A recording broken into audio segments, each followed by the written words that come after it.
So got a really good question here. If your property is unrecorded, are you still obligated to follow zoning rules, etc., for your county?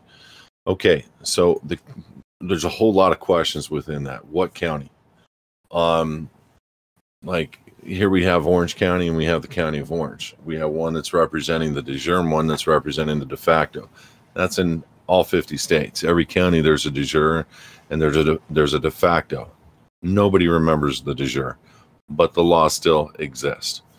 So if your land, is the better question, is unrecorded and you have a patent right to it, or you're sitting on the land and you've properly pulled it from the public and put it into the private, there is nothing that applies to that land at the county level. Nothing.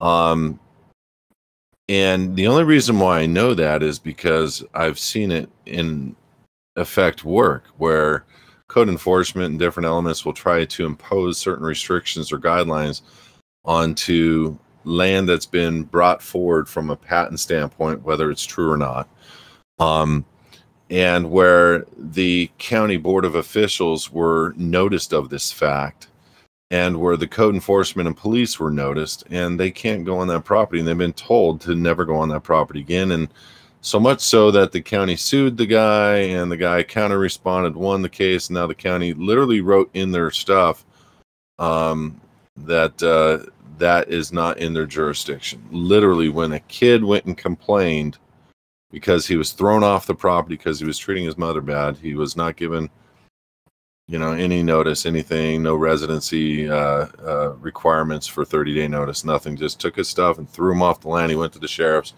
That's what the sheriffs told him. So the question is within a de jure county, which there is no, there are standing de jure counties. There are counties that have stood up and are in operation in opposition to the de facto county. So if something is registered into the de facto county incorporation and it's property, meaning it's a legal description, and you haven't done the deed right, and you haven't done the different elements of what it would take to properly procure land and not property, there are things to consider that would make the property potentially liable for zone rules, code enforcement, and different things like that. Because there's a lot of people that don't purchase the property right or purchase the land right.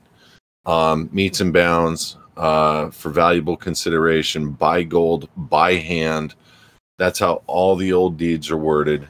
They're recorded, they're not registered, and that's a different thing. And so from 1967 on in LA County, they've been doing, and California tries to not allow for you to do a meets and bounds recording. They're really trying to suppress your ability to hold the land and the rights of everything underneath it, because they want the mineral rights, the gold, the water, and all that stuff. So if you're asking if the property is unrecorded, my question to you is, what zoning rules would you have to follow because you didn't agree to any?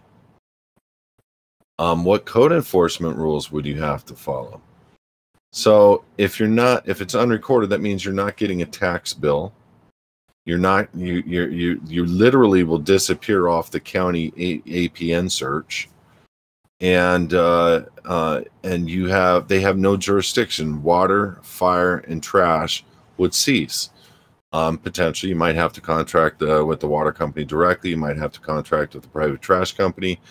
There's a lot of things to consider. But the question, they might think they have zoning rights over you, but they will quickly find out that anything that's not recorded in their system has been pulled away from their jurisdiction. And but it also is predicated on how you did it. So if you've done it all right, you purchased the land right, you've got a proper recording of a grant deed, it's not Federal Reserve notes, it's not a legal description, there's all those elements that you have to consider.